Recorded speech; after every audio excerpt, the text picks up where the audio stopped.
लेना नहीं। तो मैंने भी सोचा कि महाराज हार लेंगे नहीं, अपना बहाना हो जाएगा। ठीक है, 8 दिन का त्याग है।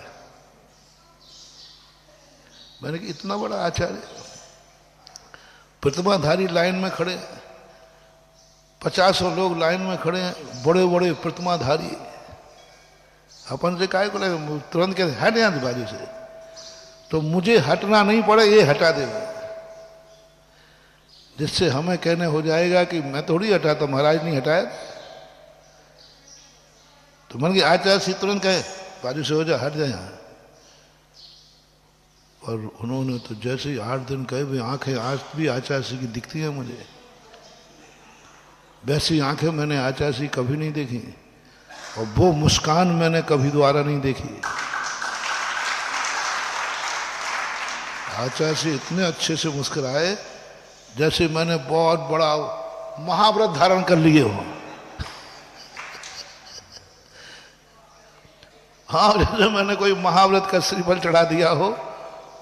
आंखें अच्छी अंजलि खोल दी। मैंने कहा इन्होंने तो अंजलि खोल दी, और 1 गिलास ले लिया, 2 ले लिया, 3 ले लिया, और सबसे 1-1 गिलास ले रहे थे। मेरे से 3 ले लिया। अब मुझे शर्म आने लगी कि मुझे तो आचार्य से हटा ही नहीं रहे। फिर वही दलाल आए, तू ही देता रहेगा क्या? तो मैं क्या करूं, महाराज ले रहे तो दे रहे, मैं क्या करूं? एक ने भैया तू साइड में हो जा, दूसरे के लगे लाइन में। मैं दूर जाकर खड़ा हो गया एक कोने में। मैं आचार्य को देख गया कि ये बहुत ऊंची किताब है। इतनी बड़ी दुकान में इतना सस्ता माल।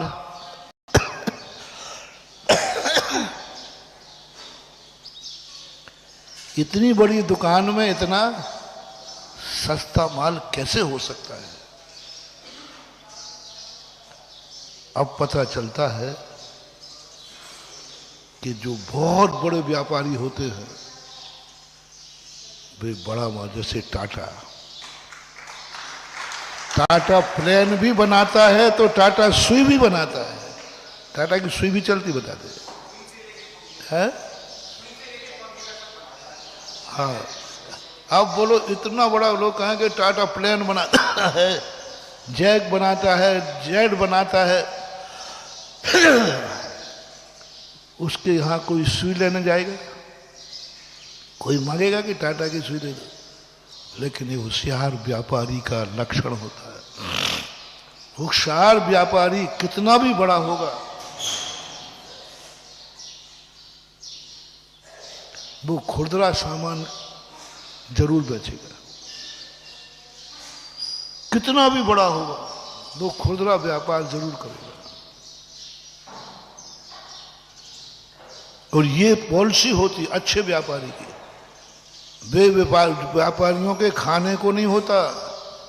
जो बड़े बड़े व्यापार करते हैं और जिस दिन कहीं व्यापार बंद हो गया तो फिर सब्जी के पैसे नहीं होते। सब्जी का पैसा कहाँ से आता है? हाँ, अच्छा व्यापारी है मोटिवेशन। अच्छा व्यापारी है, कितने ही बड़े व्यापारी बन जाना, छोटा माल बेचना मत भूलना। ये अहंकार, ये क्या मामला है? इसमें हम क्यों दिमाग खराब करें? हम क्यों दिमाग खराब करें? मैं तो बहुत बड़ा व्यापारी हूं। मत करना। व्यापार एक नीति है।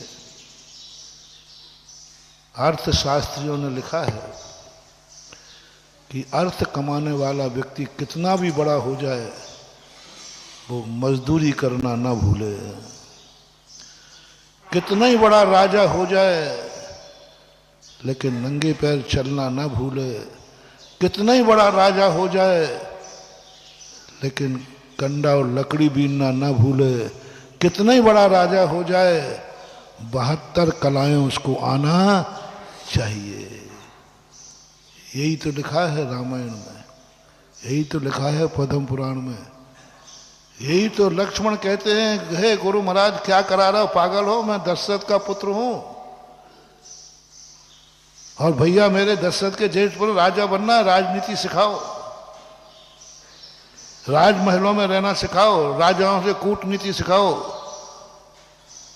और वो कहते थे अब तुम लोगों का पीरियड आया है, जंगल में जाओ, लकड़ी बीन के लाओ। लक्ष्मण कहता मर गए। पर जैसे जीवन संबंधी पीरियड आया और लक्ष्मण का दिमाग लगता था राजनीति में, कूटनीति में, शस्त्र में, सब में। ये क्यों बनवा रहे हो भैया, बताओ। अपन को वो दिन कब आएगा जब अपन को लकड़ी बीनना पड़ेंगे? कोई व्यक्ति ये कल्पना कर सकता है, राजकुमार का बेटा कभी कल्पना कर सकता है कि मुझे कभी बर्तन बनाना पड़ेंगे? मुझे झोपड़ी बनाना सिखा रहा है महलों में रहने वाले को। बोले मालूम पत्तों की झोपड़ी बनाना सिखाया, पर गुरु जी सिखा रहा पत्तों की झोपड़ी। लक्ष्मण कहता भैया ये क्या मामला है, बता दे। अपन को महल बनना है, और महल भी अपन को नहीं बनाना, मिस्त्री को बनाना।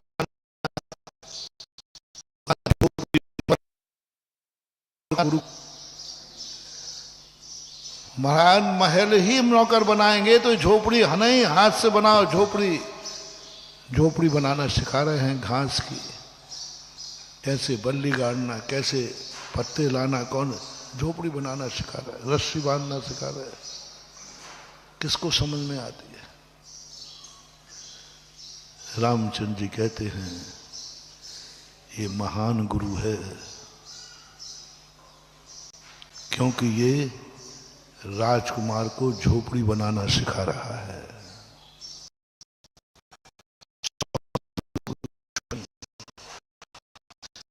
वे गुरु बहुत छोटे हैं,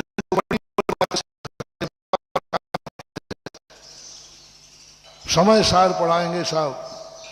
कोई पंडित यदि तुम्हें समय सार पढ़ावे और श्राप का चार नहीं पढ़ावे, समझ लेना ये ज्ञान खोटा है, तुम्हारी जिंदगी बिगाड़ देगा। बहुत बड़ी शक्ति, ऋषभदेव जैसी शक्ति, इतनी बड़ी शक्ति थी ऋषभदेव, मुनियों को पढ़ाने वाले, और LKG में पढ़ा रहे हैं बेटों को, बिटियों को पढ़ो अनार का। कहाँ के टीचर बन गए? हे कितनी बड़ी शक्ति, अवध ज्ञानी अवध ज्ञानी मति शुद्ध ज्ञानी, और बताओ पढ़ाने बैठ गए वो। यही महानता है। उसकी कस्टडी में पेपर पर बच्चे को पढ़ाया जाता है। पहली कक्षा के विद्यार्थी को पढ़ाने के लिए दूसरी कक्षा का विद्यार्थी काफी है ना, काहे को पैसा खराब कर रहा है? पहली कक्षा वाले को कौन पढ़ा देगा?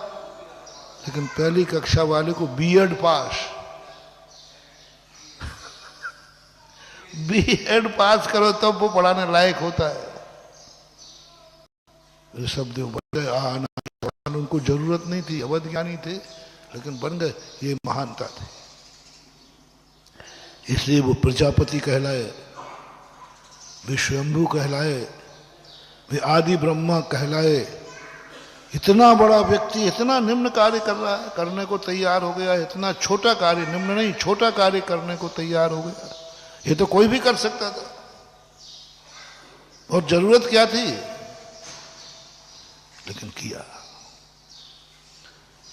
इतना बड़ा गुरु इतने बड़े आदमी को, अयोध्या के राजकुमार को झोपड़ी बनाना सिखा रहा है, बर्तन बनाना सिखा रहा है, लकड़ी कंडे बीनना सिखा रहा है, कंडे बनाना सिखा रहे हैं। किनको? सुन रहे हो रे? ओ महापुरुष राजकुमार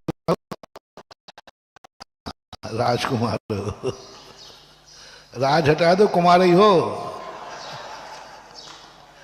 राज हटा दो, कुमार ही हो।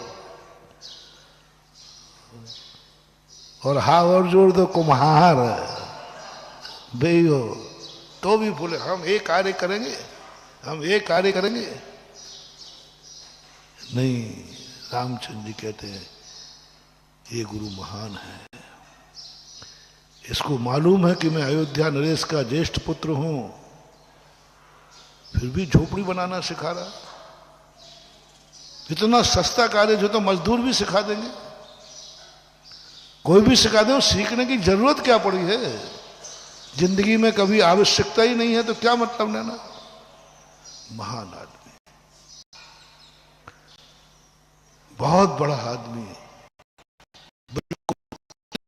है, समझ लेना ये महान है। महान आदमी छोटे कार्य करने को तैयार हो जाए, समझ लेना महान आदमी। महान आदमी जिसको वीआईपी व्यवस्था है, जिसको वीआईपी व्यवस्था है, लोग पलक पावड़े बिछा रहे हैं, वह यदि लाइन में लग जाए, समझ लेना महान आदमी है।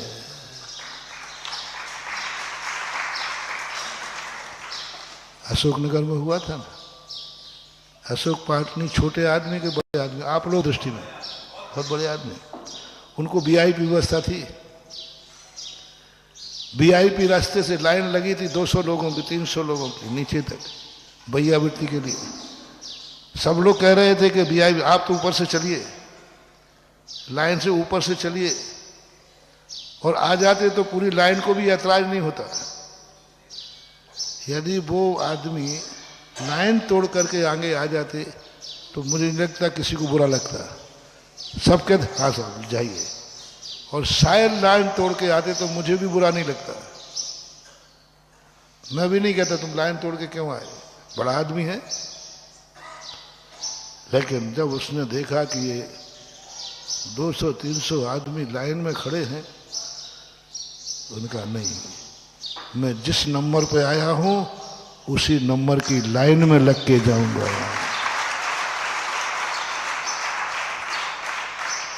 15 मिनट लाइन में लगे रहे, वो 200 का नंबर आएगा तभी तो आएगा।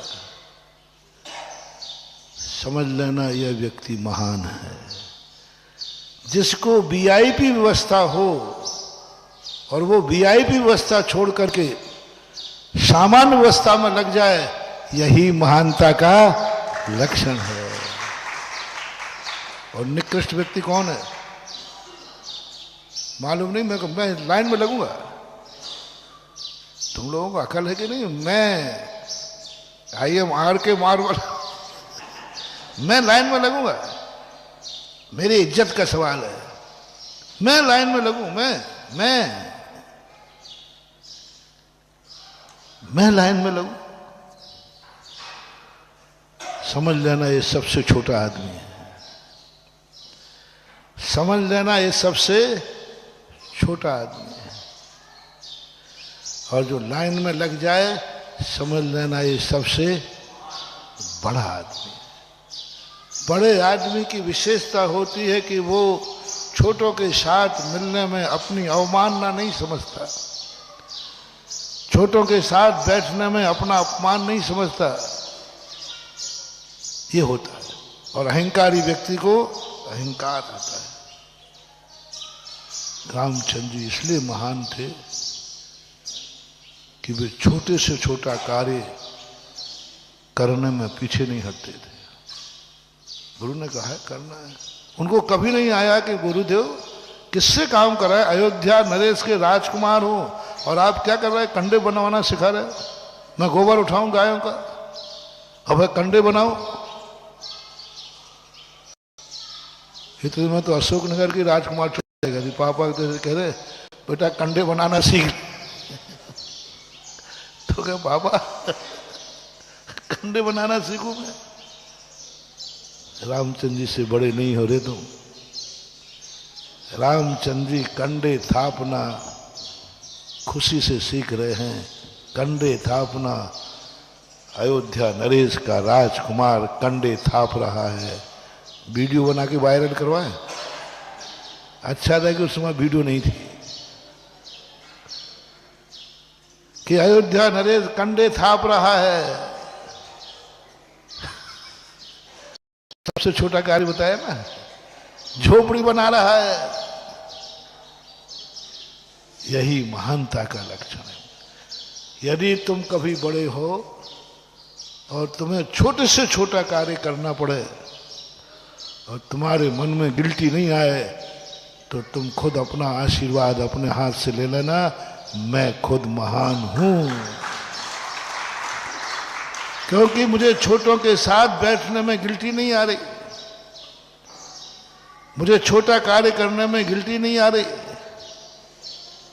छोटे से छोटे व्यक्ति के साथ मैं बैठने को तैयार हूं, मुझे कोई गिल्टी नहीं है।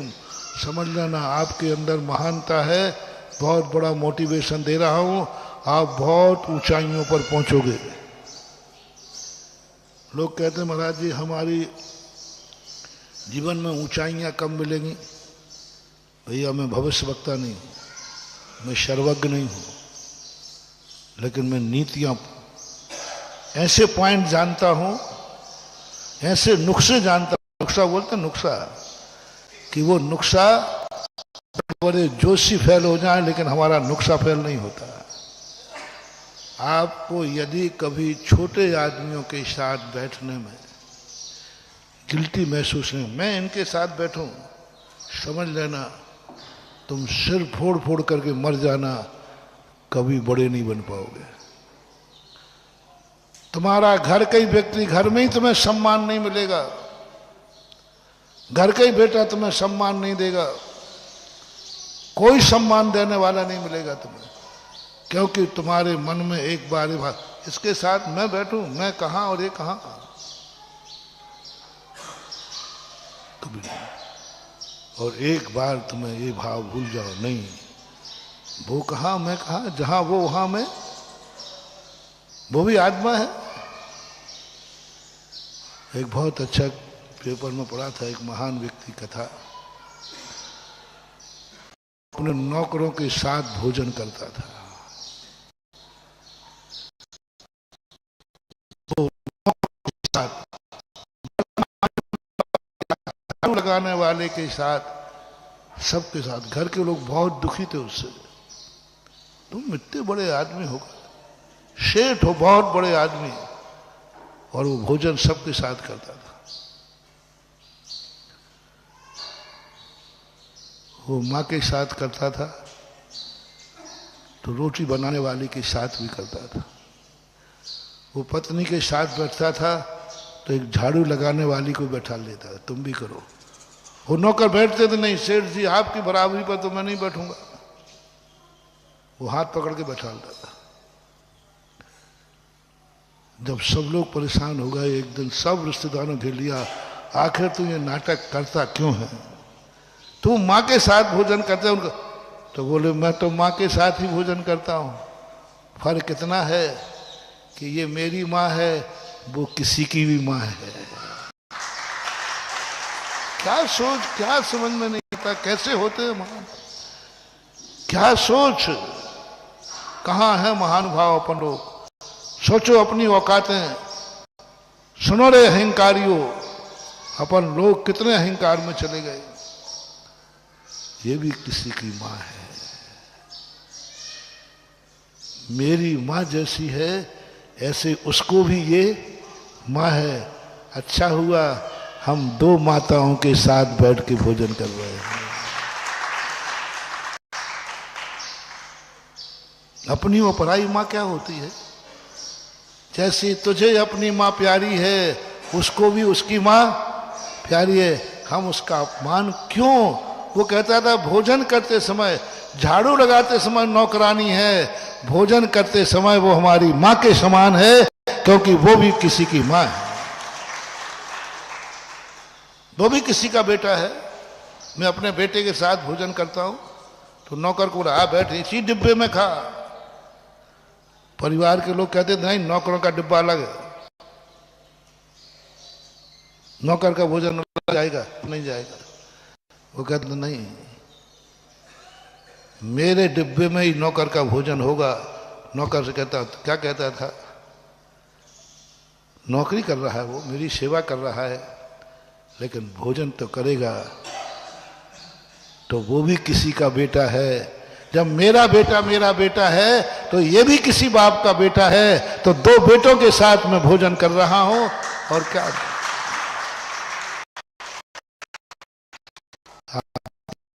आप देखना आपके घरों में होता है, थोड़ी आपकी रग को छेड़ रहा हूं। आपके घर में आपकी रसोई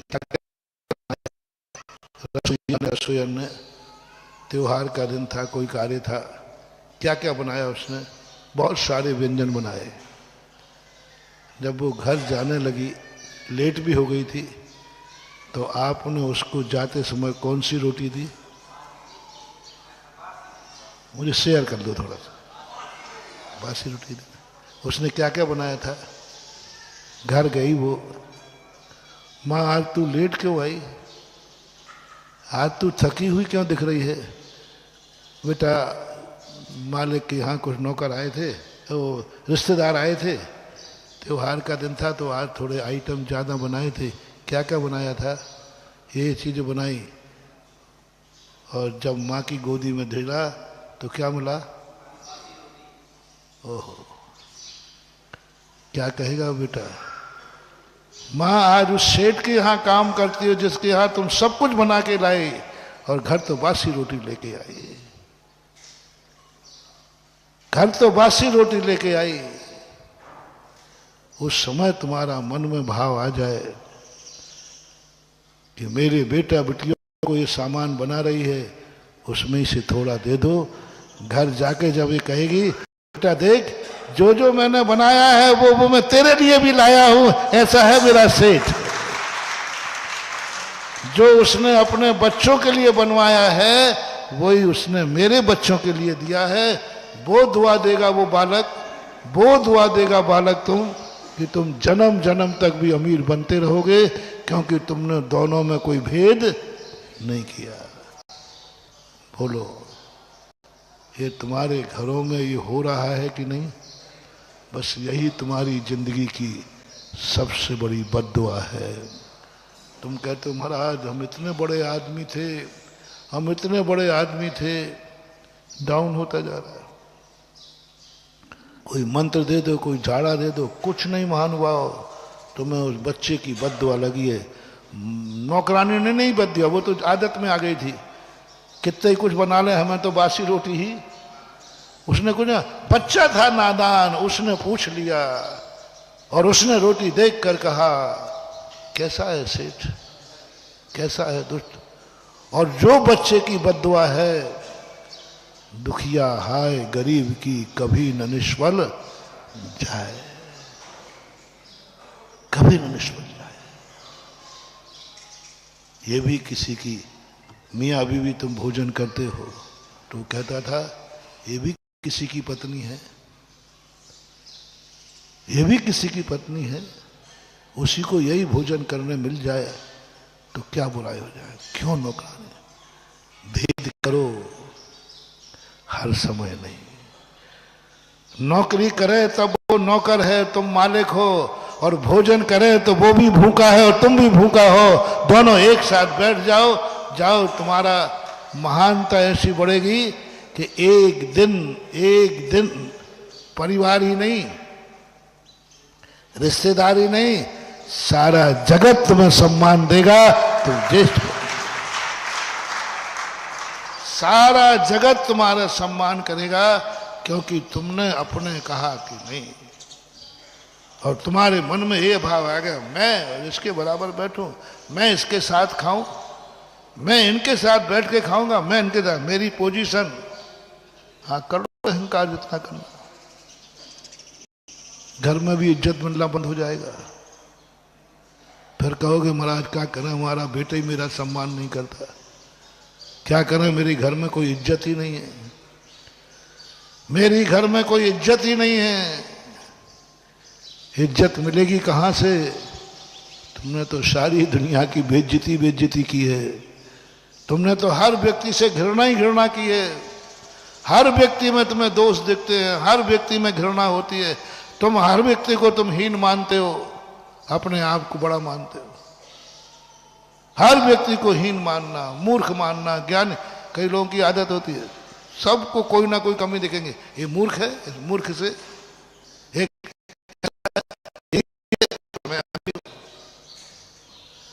न जाने कितने प्रकार से तुम घृणा करते हो। और ये ध्यान रखना महानुभाव,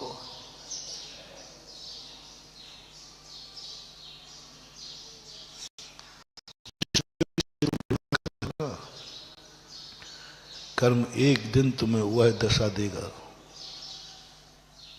कर्म कहेगा इससे घृणा की, अब यही तेरी एक दिन वो दशा होगी।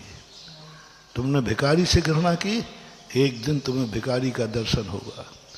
किसी गंदे आदमी से घृणा की, एक दिन तुम्हारी पोजीशन ऐसी हो जाएगी कि तुम नहाने लायक नहीं रहोगे, उसी गंदगी में तुम्हें जीना पड़ेगा, क्योंकि तुमने एक गंदे आदमी से घृणा की।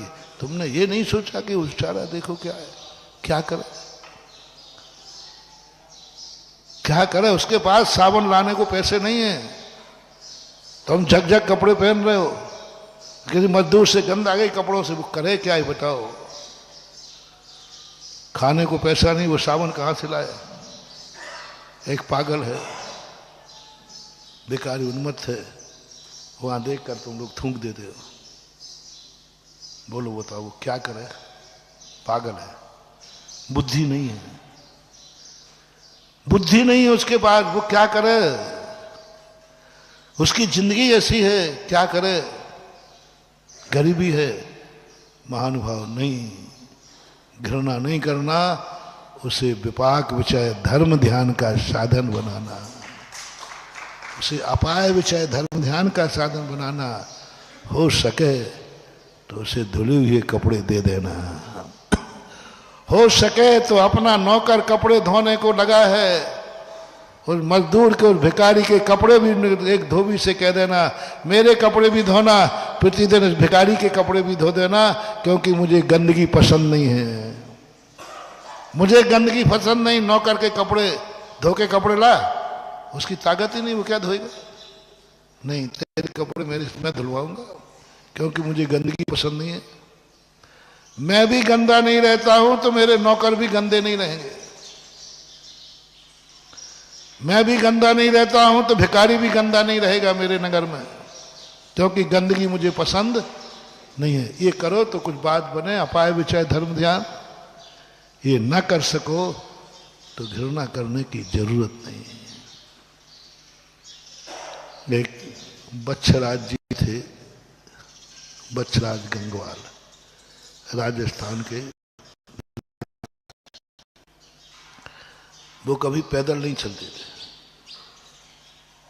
4 व्हीकल में चलते थे। एक दिन उनका नौकर लेट आया, पियोन चतुर्थ श्रेणी का। उन्होंने कहा लेट क्यों आया था। बोले साहब पैदल आया हूँ, थोड़ा लेट हो गया, घर में काम आ गया था, इसलिए पैदल आने में। उन्होंने उनको डांटा नहीं, प्रस्ताव पास कर दिया कि मेरी कंपनी का हर नौकर 4 व्हीकल में आएगा। उसको डांटा नहीं, उसके पूछा क्यों लेट हुए आप, तो उसने सारी समस्या बता दी। साहब पैदल आया हूँ, यहाँ से थोड़ा सा ये था, यहाँ ये था, लेट चला, मैं दौड़ के आया हूँ, लेकिन कितना दौड़ेगा। उसकी समस्या सुनकर के उस पर नाराज नहीं हो, उसको सस्पेंड नहीं किया। उसी दिन प्रस्ताव किया कि मेरी फैक्ट्री का हर नौकर 4 व्हीकल में आएगा और 4 व्हीकल उसके घर लेने जाएगा और फैक्ट्री में 4 व्हीकल से प्रवेश करेगा, कोई पैदल प्रवेश नहीं करेगा। ये नहीं लगाया कि हर हमारे यहां वही नौकर होगा जिसके पास 4 व्हीकल होगा, तो फिर सारे बेचारे चले जाते। नहीं, कंपनी ने 4 व्हीकल दिया, हर नौकर घर से 4 व्हीकल में आएगा, और उन्होंने सारी व्यवस्थाएं बनाई। आज भी बंगाल के इतिहास में ये लिखा है, जब मैं लाडनू गया तब इतिहास पता चला। बंगाल के अंदर 1947 के पहले एक रईस था जिसका हर नौकर, झाड़ू लगाने वाला भी 4 व्हीकल में आता, क्योंकि वो खुद 4 व्हीकल में चलते थे। वो जब भी कंपनी आते तो 4 व्हीकल में आते थे। उनकी कंपनी का झाड़ू लगाने वाला, पोंछा लगाने वाला, और जो तुम सबसे छोटा मानते हो वो चपड़ा से भी 4 व्हीकल के अंदर कंपनी के दरवाजे के अंदर प्रवेश करता था। यह है इंसानियत, है यह है अमीरी। वो आता ना भक्त पर पाठ में, भूत्या सतम ये है नात्म समम करोति। उन धनकों से क्या मतलब है जो अपने अधीन को अपने समान न बना रहे। ये है, यदि ये नहीं कर सकते हो तो महानुभाव घृणा मत करना। एक सूकर को देख करके तुमने थूक दिया उसके ऊपर, एक लात मार दी, छे गंदा है। कर्म कहता अच्छा, वही लात वही थूकना, निश्चित समझना महानुभाव तुम्हारे लिए शूकर नाम कर्म का बंध हो गया। आगे भविष्य की पर्याय में तुम्हें एक बार बनना पड़ेगा। किसने बनाया? तुम्हारी लात ने, तुम्हारे थूकने से।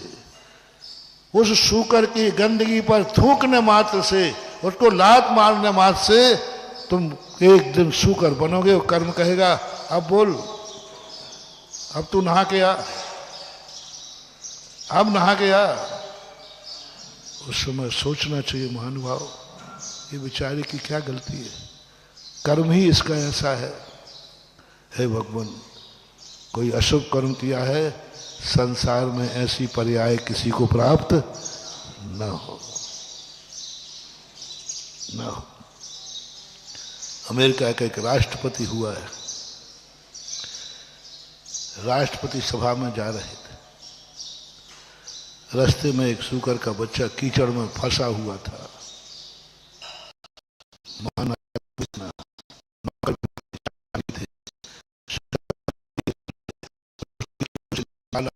सारे कपड़े गंदे हो गए, उसी गंदे कपड़ों से में जो भी होती उनकी वहां पहुंचे। लोगों साहब ये बोले गंदगी नहीं है, ये गंदगी नहीं है, ये हमारे दया धर्म के छींटे हैं, मेरे करुणा के गुण के छींटे हैं, ये मेरे जो अनुकंपा नाम का गुण है, दया नाम का, ये धर्म के छींटे हैं। मैं किसी गंदगी में नहीं गिरा हूं, मैंने कोई गंदा कार्य नहीं किया है। गंदे कार्य करके हाथ गंदे करना, गंदे कार्य करके कपड़े गंदे करना, गंदे कार्य गंदे होना, मैंने कोई गंदा कार्य नहीं किया है। मैंने एक धर्म किया है, ये धर्म की गंदगी है। बोलो, धर्म में भी कभी गंदगी होती है? तो ये कपड़े तो गंदे कह रहे दुनिया कि तुम्हारे कपड़े गंदे हो गए साहब, आप क्यों हो। एक सूकर को बचाने में जो हाथ गंदे हुए उसे तुम गंदा मान रहे हो। उस बच्चे को उसकी जिंदगी बचाने से तुम्हारे कपड़ों में छांटे आ गए, तुम गंदा माना। छी, गंदा नहीं कहना महानुभाव, ये धर्म की गंदगी है, और धर्म की गंदगी भी फूलों के समान सुगंधित होती है। एक दिन उस गंदगी को तुमने गंदगी नहीं माना, तुम्हें ऐसा जीवन मिलेगा कि जन्म से ही तुम्हारे शरीर से सुगंधित, बिना इतर के तुम्हारे शरीर से सुगंध निकलेगी, क्योंकि तुमने उसको धर्म की गंदगी ना मान करके, धर्म का फल है। कपड़े नहीं बदले उन्होंने, बोले ठीक है, क्या बात हो। आज भी उनकी कहानी, नाम कुछ ध्यान नहीं आ रहा है, अब्राहम राष्ट्रपति था, अब्राहम लिंकन राष्ट्रपति था। क्या बात है, ऐसे ही नहीं पूछ गए पारसनाथ।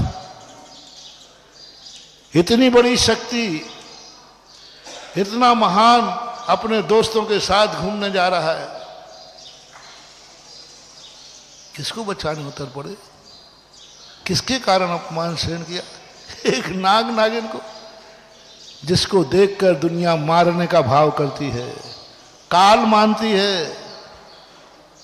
इतनी बड़ी शक्ति उस तुच्छ प्राणी को बचाने उतर गए, स्वयं कूद पड़े। नौकरों से कह देते नहीं। धर्म और कर्म दूसरों से नहीं कराया जाता, स्वयं उतर गए, स्वयं पहुंच गए। ब्रह्मांड कांप रहा है, तीर्थंकर नाग नागिन को बचा रहे हो, और उसके कारण अपमान सहन किया। कमठ ने अपमान किया, उन्होंने उसको अपमान माना ही नहीं। नाग नागिन को बचाने गए कमठ ने जो अपशब्द कहे, वो तापसी कमठ का जीव था, उन्होंने अपमान नहीं माना। बोले ये तो मुझे धर्म के बदले पर गाली मिल रही है, और धर्म के बदले पर जो गाली मिलती है उसका बुरा नहीं मानना। हाँ, कोई गलत कार्य किया हो, दो बात करते हैं। गलत कार्य करने पर कोई कहे तू पापी है, नीच है, दुष्ट है, तो थोड़ा बुरा लगना चाहिए। लेकिन तुमने तो धर्म का कार्य किया और वो का पापी नीच कह रहा है।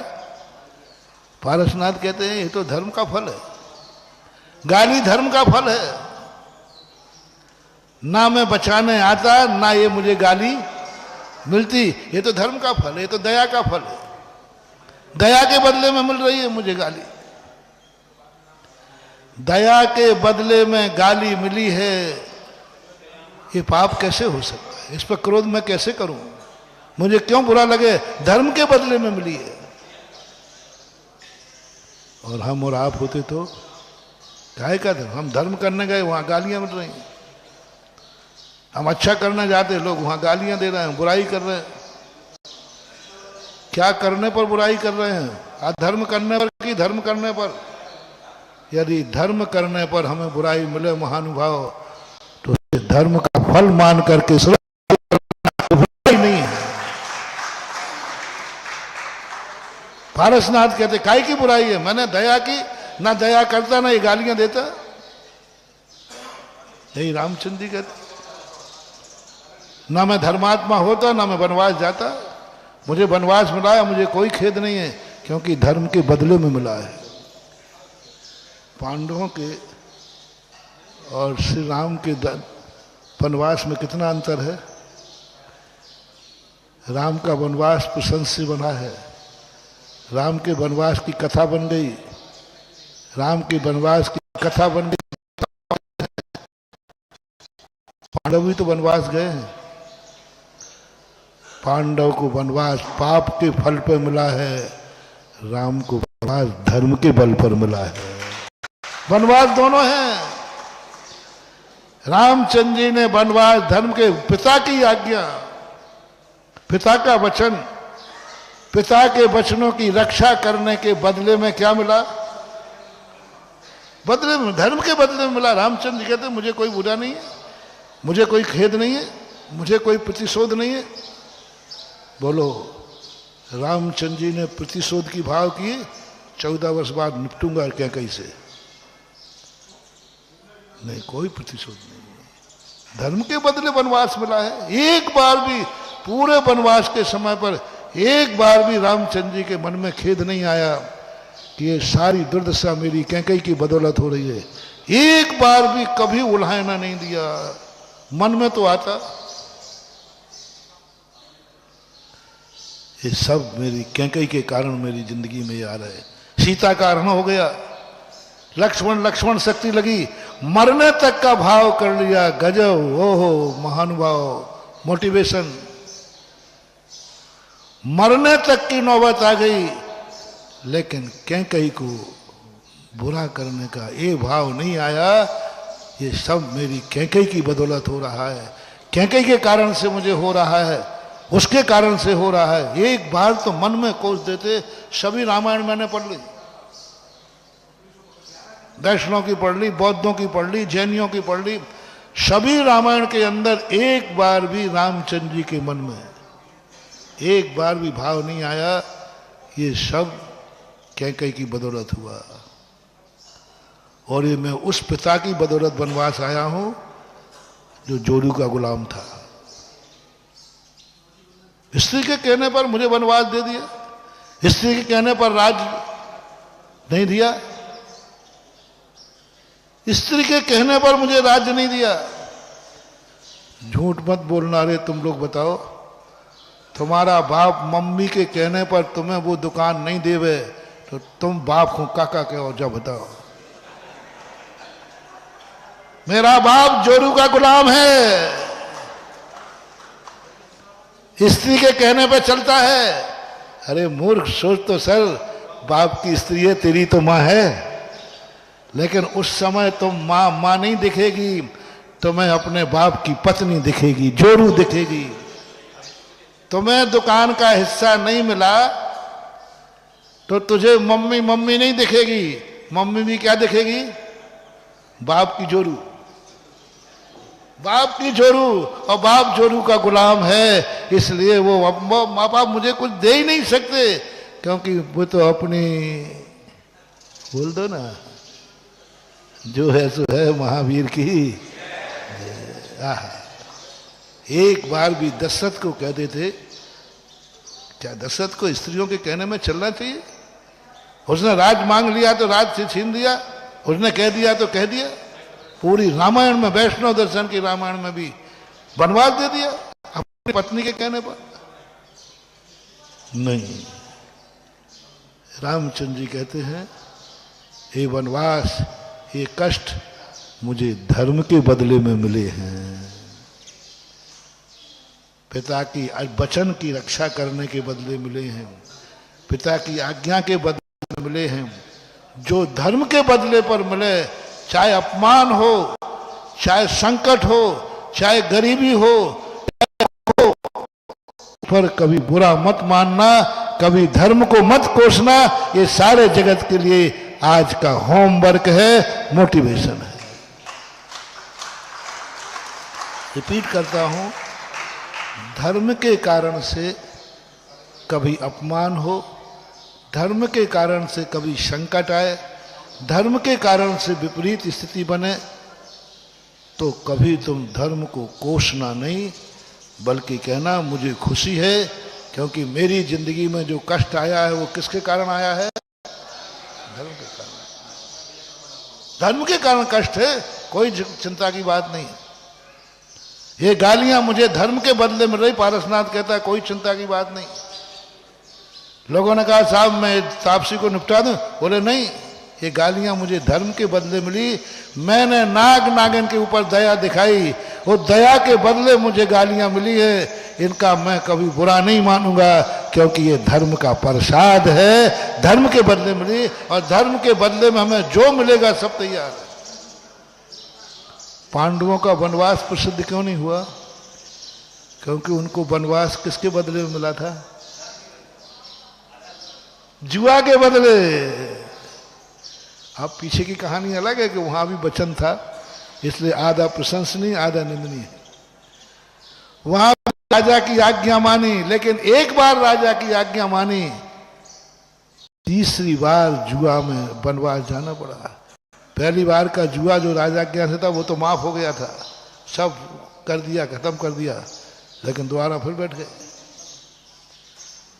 तो जुआ के बदले पर मान, पाप के बदले पर संकट आवे तो रोना, बुरा मानना, ओहो मैंने ऐसा पाप किया इसलिए मुझे वनवास हुआ,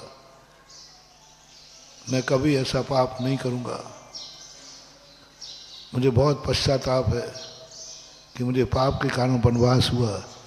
लेकिन रामचंद्र जी ने नहीं कहा मैंने बहुत बड़ी गलती की, अब मैं ऐसा धर्म नहीं करूंगा, अब मैं कभी पिता की आज्ञा नहीं मानूंगा। दोनों में कितना अंतर आ रहा है? दोनों वनवास में है। एक को कह दी नीति, तू कहे कि मुझे पाप के बदले वनवास मिला है, अब मैं ऐसा पाप नहीं करूंगा, और एक को कहा जाए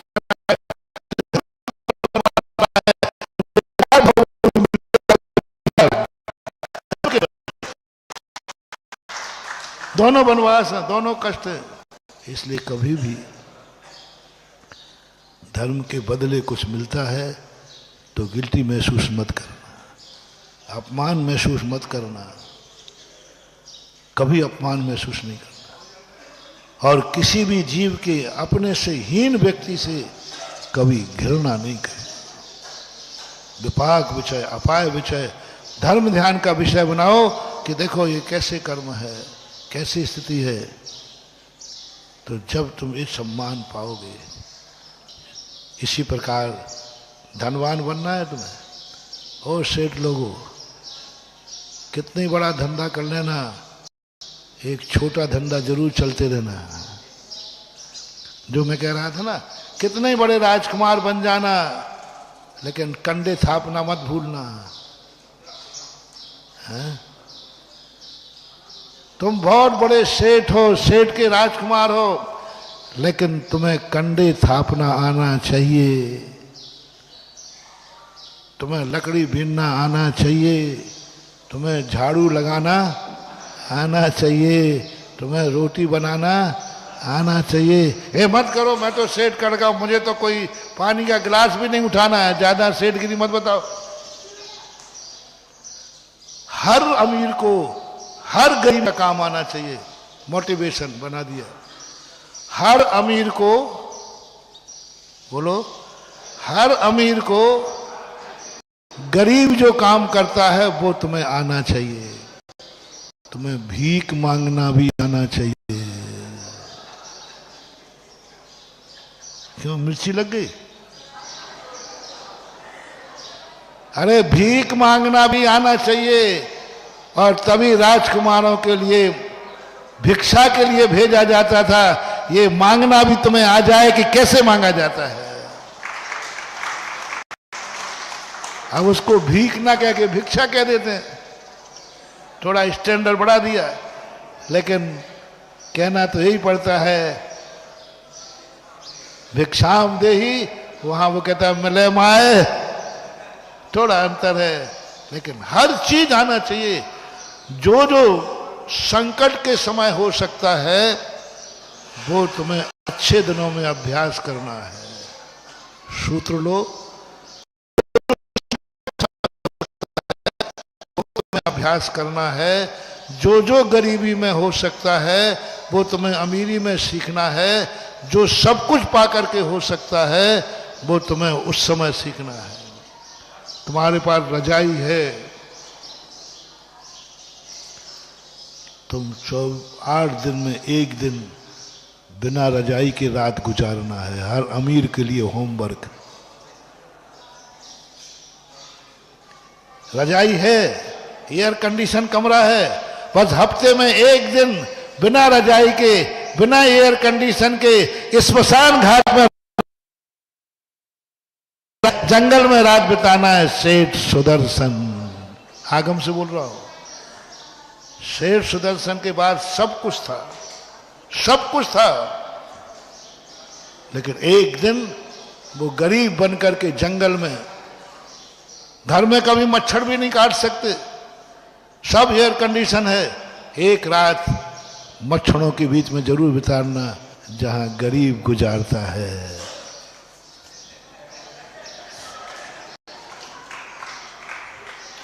एक रात, हफ्ते की 1 रात, बहुत गजब की चीज है महानुभाव। ये सब चीजें मात इसलिए नहीं कराई जाती, ये धर्म है। हर जैन दर्शन की धार्मिक क्रिया में कहीं ना कहीं संसार छुपा हुआ है। अभ्युदय और हफ्ते में 1 दिन यदि तुम बिना रजाई के रहोगे, भले तुम मुनि बन पाए या न बन पाए, किसी दिन यदि तुम्हारे पास कपड़े नहीं रहे तो तुम अकाल में मौत नहीं मरोगे, क्योंकि तुमने 1 रात ठंड की बिना रजाई के गुजार के देखी है। तो 1 दिन बिना रजाई के, बस 1 दिन मच्छरों के बीच में, बस 1 दिन तुम्हारे पास खाने को खूब है। हफ्ते में 1 दिन भूखे रहना जरूर। जिसके खाने को नहीं होता है वो क्या रहता है? जिसको खाने को नहीं रहता वो क्या रहता है? भूखा। फिर वो रोता है, तड़पता है, भिखारी बनता है। माँ बोले माए, हफ्ते में 1 दिन उपवास की हिम्मत रखना। बड़े आदमी, कभी ऐसा दिन आ भी जाएगा तो तुम भिखारी नहीं बनोगे, तुम्हारी अंदर कहेगा मुझे उपवास करने की शक्ति है, इसलिए हर खाने वाले को हफ्ते में 1 दिन भूखे रहना। मैं उपवास नहीं बोल रहा हूं, क्योंकि उपवास के नाम से तुम्हें घृणा है, मैं तपस्वी थोड़ी हूं। उपवास रहना है यदि तुम्हें जिंदगी अच्छी गुजारना है तो 1 दिन जो गरीब करता है मजदूरी आना चाहिए। राजा के लक्षणों में लिखा है, राजा को सब वो कार्य आना चाहिए जो एक गरीब को होते। नौकरी करना आना चाहिए, नौकरी करना आना चाहिए। पांडवों को यदि नौकरी करना नहीं आता तो बोलो पांडवों की क्या दशा होती है। भीम किसके पुत्र थे? पांडु के। यदि उसको रोटी बनाना नहीं आता होता तो क्या होता? क्या बना विराटनगर में? और नकुल सहदेव को गोबर की लीद, वो कुछ है जो घोड़ों का। अब बोलो कहाँ पांडु पुत्र गोबरों का खुजारा करना कब सीखा होगा? घुड़साल में नौकरी मिली थी ना उनको, घोड़ों को नहाना, घोड़ों को करना, घोड़ों का गोबर करना, ये कला उनमें आती थी तभी तो रखा, नहीं आती तो वहां क्यों रखते? नकुल सहदेव पांडु पुत्र कुंती पुत्र, और उनको घोड़ों को खुजारा करना आता है, घोड़ों की सेवा है। सुन रहे हो रे अशोकनगर के राजकुमारों? हाँ, हम तो राजकुमार हैं महाराज। आज आपको हो क्या गया? कुछ नहीं हो गया। पंचाली राजकुमारी थी, पंचाली रानी थी पंचाली, लेकिन उसे भी नाई का काम आता था कि नहीं? बालों को, सुंदरता को, ये तो नाई का काम है। राजकुमारी को नाई का काम नहीं आता तो बोलो शैलेंद्री का क्या होता? अर्जुन सब नौकरी करना नहीं आता तो क्या होता? नौकरी करना नहीं आता तो क्या होता? तो हर सेठ को क्या सीखना है आज? हर सेठ को नौकरी करना आना चाहिए। भले 6 महीने के करो मत करो, लेकिन नौकरी करना आना चाहिए। भले तुम्हारे पास जूते चप्पल है, गाड़ी घोड़ा है, हर सेठ को पैदल चलना आना चाहिए। पैदल चलना आना चाहिए। तुम्हारे पास जूते चप्पल हैं, तुम्हें नंगे पैर चलना आना चाहिए। और आज हमारे यहाँ कौन से जूते चप्पल के? नहीं नहीं नहीं, हर अमीर को नंगे पैर चलना आना चाहिए। तुम कह सको कल के दिन कि मैं प्रतिदिन मंदिर नंगे पैर जाता था, इतना तो अभ्यास है। मैं प्रतिदिन जाकर के, मुझे विहार करने का अभ्यास है, मैं महाराज के साथ विहार करता था। हर अमीर को लिए महाराज के साथ विहार इसलिए नहीं कराना है कि महाराज को अकेले डर लगता है, इसलिए अमीर को महाराज के साथ विहार करना है कि हर अमीर को पैदल चलने का आदत होना चाहिए। पता नहीं कब वो दिन आ जाए, राजा को पैदल चलने का अभ्यास कराते हैं, दौड़ाते हैं। पता नहीं कब युद्ध में घोड़ा हट जाए, सेना भाग जाए, स्वयं दौड़ के भागना पड़े तो। अब दौड़ा तो कभी यही नहीं, राजकुमार रहा। राजा को दौड़ना सिखाया, 72 कलाएं सिखाई। राजा को सूखी रोटी खाना आना चाहिए। सुन रहे हो राजकुमारों? हाँ, हफ्ते में एक दिन एक रस का त्याग करो। बिना नमक की रोटी हर अमीर को खाने। महाराज हमारे यहाँ क्या कमी है क्या? हाँ, नहीं है बेटा राजकुमार, लेकिन हफ्ते में एक दिन बिना नमक की रोटी खाना आना चाहिए, रूखी रोटी खाना आना चाहिए। मत करो राजा पर अहंकार। एक दिन ऐसा दिन आ जाएगा, घास की रोटी बिना नमक की खाना पड़ेगी। क्या करोगे? कैसे जाएगी घर में? नमक नहीं था राजा के पास, घास की रोटी थी, बगरू घास, बिना नमक की रोटी थी, खाना पड़ेगी। और यदि तुमने खाई होती तो कोई बात नहीं, मैंने खाई है। सुख के दिनों में बिना नमक की रोटी, सुख के दिनों में बिना नमक की रोटी। अमीर बनकर के गरीबी भोजन जरूर एक दिन करना चाहिए। गरीब लोगों को नहीं कह रहा हूं मैं, अमीर लोगों को गरीबी भोजन जरूर करना आना चाहिए। अमीर लोगों को वो सब कार्य आना चाहिए जो ये गरीब का है। हफ्ते में एक दिन गर्मी में, धूप में एसी बंद होना चाहिए। प्रतिदिन नहीं, हफ्ते में एक दिन। भयंकर 48 टेम्परेचर है, एसी बंद, एक दिन, बस एक दिन। 7 दिन तुम्हारे, ये लक्षण है बड़े आदमी का। धंधे में भी तुम्हें बता दिया, धंधा करते समय हर व्यक्ति को क्या करना है, छोटे धंधे को कभी छोड़ना नहीं। ये सारी कहानी किस लिए आई?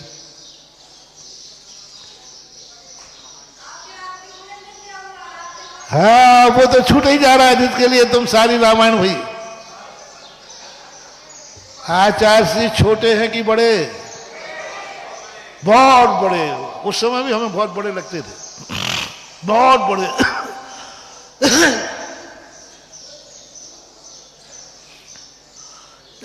बड़ा आदमी यदि छोटे से बात करे तो तुमने कितना बड़ा, कितने छोटे से बात कर रहा है, यही उसका बड़प्पन है। इतने बड़े आचार्य ये छोकरे से, और कितने दिन के त्याग में। मैंने कही ये बहुत ऊंची किताब है, ये छोटी मोटी किताब हो ही नहीं सकता। यदि छोटी किताब होते तो कहते आदमी हर हमारे पास प्रतिमाधारी खड़े हैं, खड़े थे उस समय प्रतिमाधारी। बड़े बड़े शेर जिंदगी में जो पानी भी नहीं पीते हैं, वो जिनको आहार देने खड़े हैं, और वो 8 दिन के आहार के छोकरे से ले ले में, तो लोग कह लगे महाराज जी क्या 3 गिलास या दूसरों से तो 1 गिलास भी नहीं ले रहे, 1 गिलास हाथ और लगा दो, और हमसे लेना शुरू किया तो यदि लोग नहीं हटा दो शायद पूरी आहार कराता मैं। लेकिन अब दलाल तो दलाल ही होते हैं। उनको कहा मेरा सहन था कि ये छोकरा और 3 गिलास दे गया, अरे आग लग गई, आग लगी उनको। मैं खिसक गया। मैं सोचता रहा ये कोई साधारण शक्ति नहीं है, इतना बड़ा साधु और एक छोटे से मान गया, अंजलि खोल दी और मुस्कुरा गया, नाराज होके नहीं ले रहा है, यानी हाँ चल इसको हटाओ जल्दी से, वो झुंझला नहीं रहा, खुशी खुशी हार ले रहा। 3 गिलास ले लिए हो, बस मैं कोने में खड़ा खड़ा देखता रहा उनको, बस यही सोचता रहा ये छोटा आदमी नहीं है। ये सबसे छोटे आदमी के साथ जब मैचिंग कर सकता है तो ये छोटा नहीं हो सकता। सबसे छोटे आदमी छोटे नियम के साथ मैचिंग करने को तैयार है, अपना मान सम्मान नहीं समझ रहा है, ये छोटा नहीं हो सकता। बस वो दिन है कि आज का दिन है, अभी वही 8 दिन का रात्रि भोजन चल रहा है।